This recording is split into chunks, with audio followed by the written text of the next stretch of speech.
রাজধানীতে শীত ঝেঁকে বসার আগেই বাজারে সরবরাহ বেড়েছে শীতকালীন সবজির। তবে পাইকারি ও খুচরায় সবজির দামে ব্যাপক তারতম্য দেখা গেছে, যেখানে 1 কেজি টমেটো খুচরায় কিনতে 50 টাকা বেশি গুনতে হচ্ছে। তবে গত সপ্তাহের তুলনায় বেশ কিছু সবজির দাম কেজিতে কমেছে 10 থেকে 20 টাকা।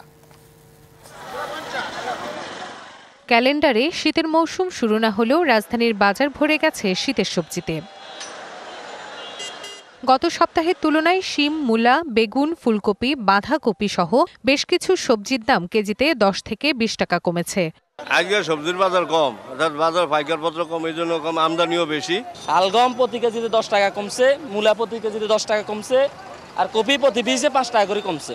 তবে পাইকারি ও খুচরায় দামে বেশ তারতম্য রয়েছে। আড়তে যে মূলা বিক্রি হচ্ছে 30 টাকা কেজি, খুচরায় সেটার দাম বেড়ে বিক্রি হচ্ছে 40 থেকে 45 টাকা। Double million offer Walton fridge কিনে পেতে পারেন 20 লক্ষ টাকা, রয়েছে কোটি কোটি টাকার নিশ্চিত উপহার। ফুলকপি ও বাঁধাকপির পাইকারি দাম 30 টাকা আর খুচরায় 50 থেকে 60 টাকা।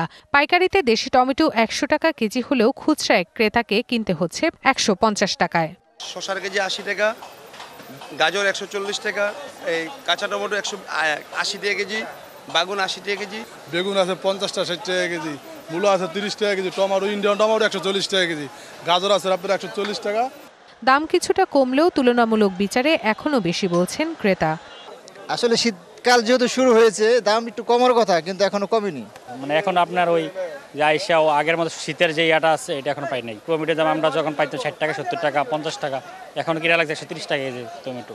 চাহিদা ও সরবরাহের অজুহাতে দাম যেন বেশি না হয়, এজন্য বাজার তদারকির তাগিদ তাদের।